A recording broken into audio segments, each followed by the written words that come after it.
Princess Anne recently shared a message from the late Queen Elizabeth II that surprised everyone. With strong emotions, she revealed that the message was meant for Catherine, the Princess of Wales.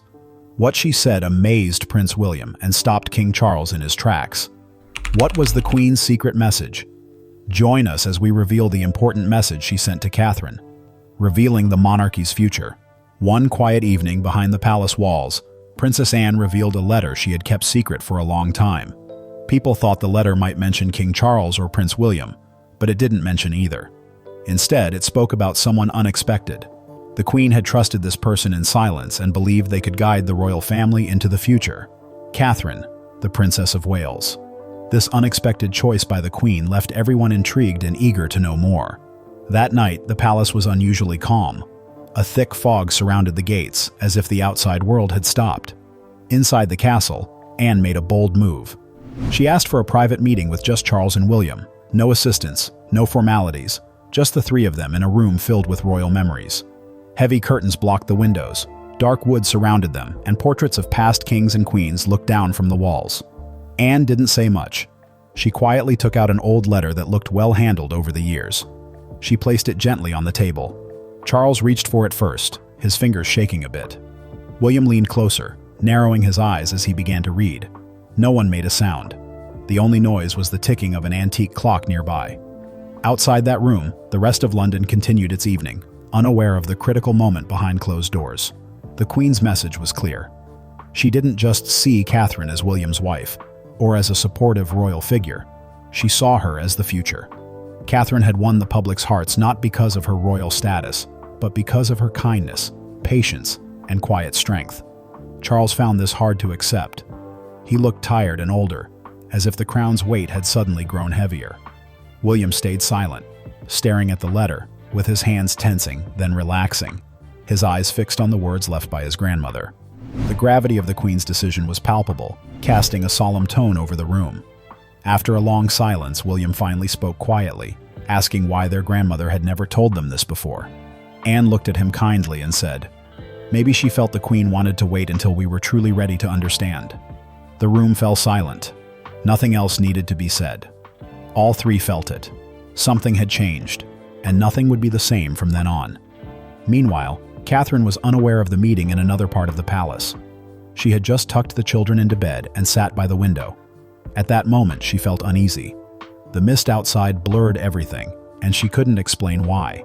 Catherine wasn't loud or demanding. She always showed up calmly, putting family and duty first. That's what the Queen saw in her. She chose Catherine because she believed Catherine had the heart and spirit to carry on the crown's legacy. In that historic room, a letter lay on the table like a spark waiting to ignite change. Princess Anne stood tall, not expecting a word from Charles or William. She sensed the answer already. Calmly, she reminded them that the world had moved on, and they could either adapt or be left behind. Though no one answered, a quiet change began, like dawn breaking. The monarchy wasn't transforming through parades or speeches. It was changing through a long-held secret, one calm evening, and through a woman who had no idea her whole world was about to change. By morning, everything had changed, but London woke up to its usual cloudy sky. The sunlight finally broke through, signaling a shift behind the palace gates. Inside Buckingham Palace, a meeting was in session, urgent, private, and unusual. Only a few trusted members of the royal circle had gathered. It looked like another formal meeting, but everyone knew this moment was significant. The air was filled with tension and unasked questions. Princess Anne walked in first. She looked determined and purposeful. In her hands was a plain folder containing the letter that had changed everything the night before. Next came King Charles, his face calm, but his eyes showed anxiety.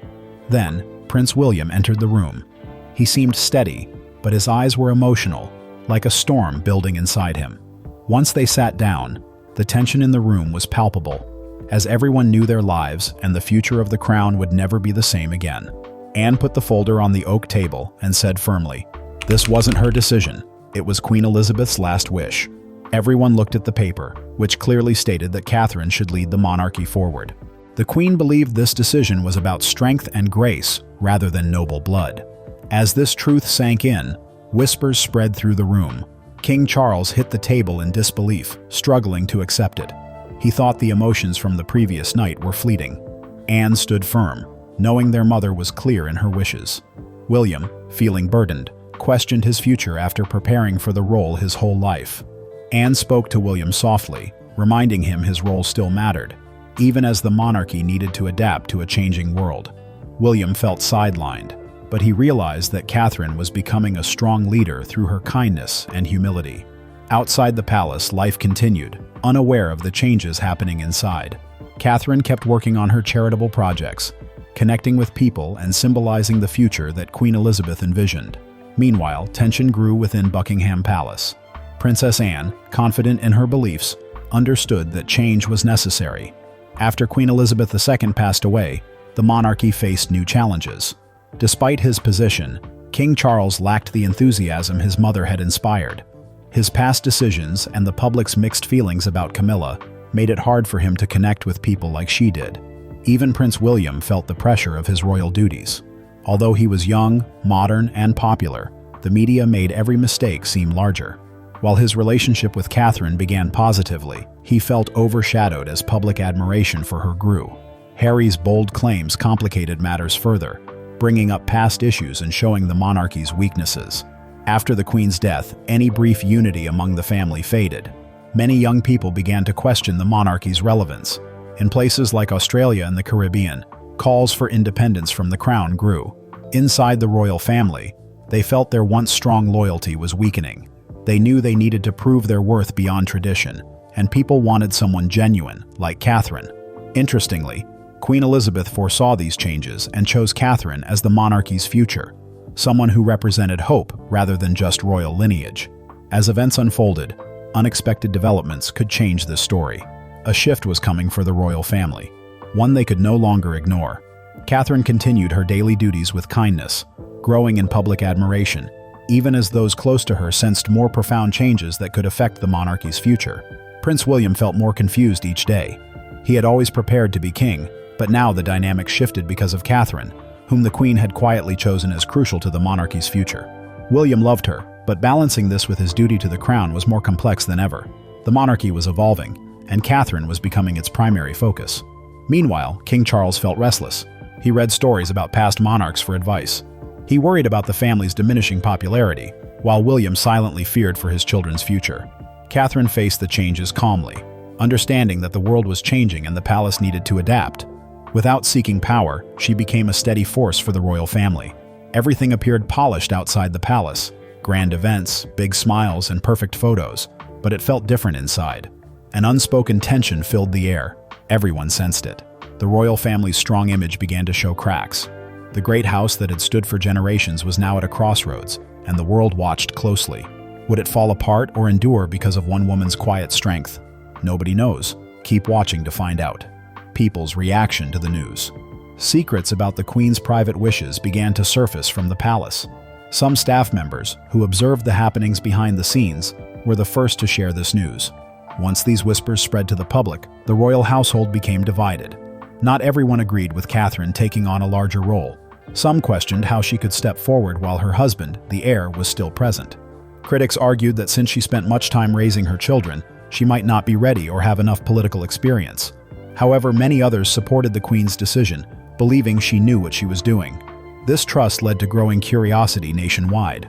People wanted to know more about Catherine beyond her elegant dresses and royal duties, so they began to dig deeper. What they found was both touching and surprising. Catherine Elizabeth Middleton was born on January 9, 1982, in Reading, at the Royal Berkshire Hospital. She did not come from a wealthy family. Her family lived a comfortable life based on hard work. Her father, Michael, worked at airports, organizing flights, while her mother, Carol, was a flight attendant. Michael's family had some connections to the British upper class, hosting royals over a century ago, while Carol's family came from coal miners who faced many struggles. Catherine's background was a mix of pride and humility, creating something special. When Catherine was 2, her family moved to Jordan because her father got a job with British Airways. In Jordan, she attended a nursery that taught in English. This was her first experience with a different culture, and as a child, she learned to adjust and make new places feel like home. By 1986, the family returned to England and settled in Berkshire. At just 4, Catherine started school at St. Andrews, where she quickly showed confidence and maturity. As she got older, She attended a school with part-time boarding, which helped her become more independent. Then, something important happened when her mother, Carol, started a mail-order business called Party Pieces. What began as a small idea selling party supplies grew into a successful business that provided financial stability and allowed Catherine and her siblings to attend good schools. Catherine learned the value of hard work and patience by watching her mother build something meaningful from nothing. In 1995, the family moved to Bucklebury, where Catherine switched schools and eventually attended Marlborough College. There, she became a leader and captain of the girls' field hockey team and earned the Gold Duke of Edinburgh Award. Despite a minor health issue, Catherine focused on her studies. After school, she took a gap year instead of attending the University of Edinburgh.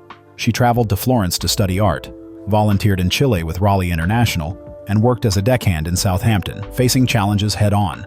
Catherine enrolled at the University of St. Andrews in Scotland, starting with psychology before finding her passion in art history. She joined the Lumsden Club and worked waiting tables at university, showing her strong work ethic. There, she met Prince William, and their friendship grew into a romance in 2002 after they moved in with friends. Though they kept their relationship private, they were seen together on a ski trip in 2004, drawing media attention. 2007, they briefly separated due to intense scrutiny, but Catherine used that time for personal growth and returned to William stronger than ever. Despite facing media pressure, including the nickname Weighty Katie, Catherine focused on her life. In November 2010, she and William announced their engagement and had a royal wedding on April 29, 2011. Catherine became the Duchess of Cambridge, stepping into public service and responsibility. Catherine's life changed overnight but remained calm, kind, and firm.